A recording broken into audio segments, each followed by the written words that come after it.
हमारी आज की कहानी का शीर्षक है मॉडर्न देवरानी की गंवार जेठानी। अर्पिता की शादी राकेश से तय होती है, जो एक सरकारी नौकरी करता था। अरे चाची, अर्पिता इतनी सुंदर, पढ़ी लिखी और मॉडर्न लड़की है, फिर कहाँ आप इसकी शादी ऐसे घर में कर रही हैं? अरे लड़का सरकारी नौकरी करता है, इंजीनियर है, खूब कमाता है, खूब मेहनत की है लड़के ने इस नौकरी के लिए। अर्पिता भी राकेश को पसंद नहीं करती थी, लेकिन पिता ने हाँ कर दिया तो शादी के लिए मन मारकर तैयारी कर रही थी। हाँ माँ, चाची ठीक ही तो कह रही हैं। पता है मेरी सहेलियों के पति कितने मॉडर्न हैं। अरे देख बेटा, तू मॉडर्न है ना, वो पढ़ने लिखने वाला गांव का होनहार लड़का है, तू जैसा रखेगी रहेगा। अब तक कोई उसकी केयर करने वाला नहीं था, है तो सिर्फ एक भाई भाभी, और माँ पिता तो गांव में ही रहते हैं। अर्पिता का मुंह बन जाता है। वो पिता के फोन से राकेश का नंबर लेकर उसे मिलने के लिए बुलाती है। आज तो मैं उसे साफ साफ मना कर दूंगी, मुझे नहीं करनी शादी। शक्ल देखिए, ना कपड़े पहनने का तरीका है ना बोलने का। अर्पिता राकेश से मिलने जाती है। अब क्या हो गया, आपने मुझे अर्जेंट मिलने को बुलाया, सब ठीक तो है ना? हाँ सब ठीक है, पर मैं आपसे कुछ कहना चाहती हूँ। आप ना इस शादी से मना कर दे। राकेश की आंखें अर्पिता की इस बात से लाल हो जाती है। वो रोंदे गले से कहता है, लेकिन शादी की सारी तैयारियां हो गई हैं। मैंने आपके साथ एक अच्छे भविष्य का सपना भी देख लिया है। ऐसा मत करिए प्लीज। माँ पिता के अलावा मैंने किसी को दिल से अपना माना है तो वो आप ही है। देखिए, मुझे आपसे कोई समस्या नहीं है, लेकिन आप मेरे जैसे नहीं हैं। मैं मॉडर्न लड़की और आप। मैं आपसे वादा करता हूँ, जब तक आपके लायक नहीं बन जाता मैं कभी आपसे बीवी का हक नहीं मांगूंगा।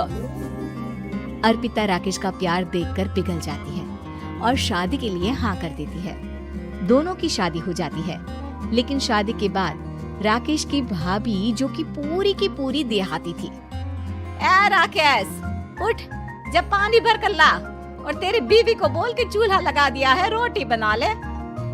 क्या है ये सब? और तुम्हारी भाभी इस तरह चिल्ला क्यों रही है? क्या करूं, भाभी ही खाना बनाती है और मुझे पढ़ने के लिए इस घर में रखा, तो मैं घर का सारा काम कर देता हूँ। अब तुम आ गई हो, अपने तरीके से देख लो। ये मकान तो तुम्हारे पापा ने बनवाया था ना, शहर में, ताकि बेटा पढ़ाई कर सके। हाँ, पर भाभी ही पूरे घर में रहती है।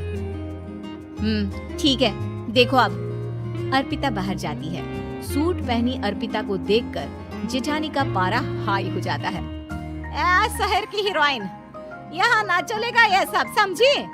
साड़ी पहनो, साड़ी। वो नारंगी वाली निकाले हैं तुम्हारे लिए, जिसमें हरे रंग का फूल बना है, और सीधे पहुँचो रसोई में। मेरे आगे नहीं चलेगा ये सूट बूट का नाटक, समझी? देखिए भाभी, आप बड़ी हैं, आपने राकेश की पढ़ाई में मदद की, लेकिन ये मकान इनके पिताजी का है, तो मैं अपना पोर्शन अलग कर रही हूँ। मैं आज से आपके साथ नहीं रहूंगी। जेठानी का तो मानो पारा ही हाई हो जाता है। और ऐसा कैसे नहीं रहेगी? हाँ, और कौन बोला कि राकेश अलग हो जाएगा? वो अपने भाई के बिना नहीं रहता। आज देखिए तो, देखिए कल के आई छोरी क्या बोल रही है। राकेश के साथ बात हो गई है, मैंने ऊपर का हिस्सा राकेश को दे दिया है, उसकी अपनी जिंदगी शुरू हो रही है, तो अच्छा है ना कि अब रसोई भी अलग हो जाए। अर्पिता राकेश की ओर फक्र से देखती है कि उसने अर्पिता के लिए स्टैंड लिया। अर्पिता बाजार में जाकर सारा रसोई का सामान ले आती है। पिता के दिए सामान से घर सजाती है और अपने तरीके से पूरे घर की सजावट करती है। शाम को राकेश ऑफिस से आता है। कुर्ता पैजामे में राकेश को देखकर, अरे ये क्या पहना है?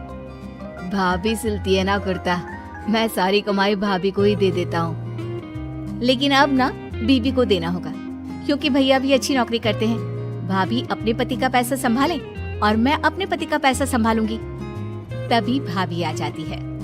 अरे देखो, बहुत हो गया। हाँ, अलग रहने तक तो ठीक था, लेकिन पैसा हम एक फूटी कौड़ी नहीं देंगे।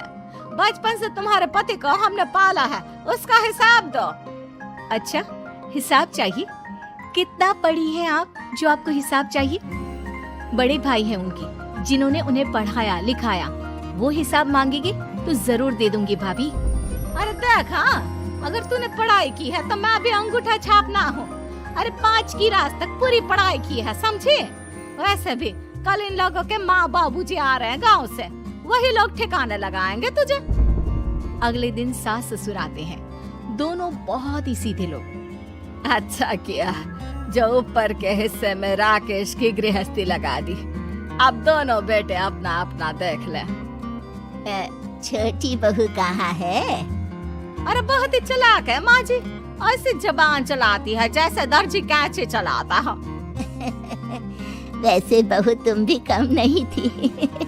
और सुनाओ। तभी छोटी बहू सास ससुर के पैर छूकर उन लोगों को चाय और नाश्ता देती है। माँ जी, आप थक गई होंगी, मैं खाना लगा देती हूँ, ऊपर आ जाइए चाय पीकर।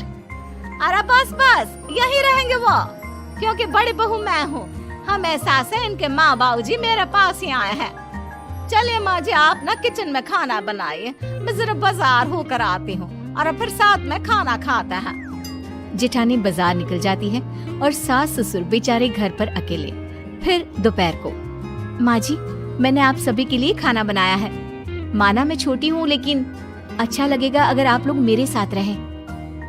वैसे भी यहाँ है कौन बेटा, चलो ऊपर राकेश के पास ही चलते हैं। सास ससुर दोपहर का खाना खाकर वहीं आराम करने लगते हैं कि जेठानी आ जाती है। अरे वाह, ये तो वही बात हुई ना, कल की आई को पूरा परिवार और हम अकेले के अकेले। भाभी देखिए, परिवार में प्यार से रहा जाता है, ना कि चालाकी से। अम्मा खाना कैसे बनाती, पहले ही गांव से थक कर आई हैं। हाय रे दया, तो मैं का बाजार से ऐस करके आ रही हूँ। अरे भूख के मारे मेरा सर दर्द हो रहा है, और यहाँ मेरी फिक्र कौन करेगा। अरे तो किचन में खाना है, लगा देती हूँ मैं भाभी। बड़ी बैठकर खाना खाती है और शाम को जब राकेश घर आता है। अरे राकेश, तू तो पूरा हीरो लग रहा है इन कपड़ों में। ऐसे कपड़े पहले क्यों नहीं पहनता था? राकेश बीबी की तरफ देखता है और फिर कहता है, माँ पहले पहनाने वाली नहीं थी ना। हाँ हाँ, और हम जो हाथ से सिल सिल कर कुर्ता पहनाते थे उसका का? अरे तुम्हारे भैया तो आज भी पहन रहे हैं। तभी अर्पिता सास के लिए कपड़े और ससुर के लिए शर्ट पैंट ला कर देती है। उन लोगों को फ्रिज से ठंडा पानी और टीवी में फिल्म दिखाती है। अरे कब से इनको बोल रहे हैं कि फ्रिज वाले आओ, लेकिन ये है कि मानत ही ना है। बहू, अब तो तुम ही समझाओ ससुर जी को। नहीं पापा, आप फ्रिज मत लीजिए। अरे वाह रे छोटे, खुद फ्रिज का ऐसे का मजा ले, और इनकी माँ के पास फ्रिज भी ना हो। अरे देखा पिताजी, देखा माँ जी कब बोल रही है। अरे उसकी पूरी बात तो सुन लो कि वो क्या बोल रही है। वो इसलिए क्योंकि अब माँ जी और पापा यहीं रहेंगे मेरे पास। घर को घर सिर्फ मॉडर्न या गांव की सोच नहीं, बल्कि संस्कार बनाते हैं भाभी, और संस्कार अच्छे हो तो सब सही हो जाता है। तो अगर आपको हमारी कहानी पसंद आई तो हमारे चैनल को सब्सक्राइब कीजिए, लाइक कीजिए और शेयर कीजिए। मिलते हैं अगली कहानी के साथ जल्द ही।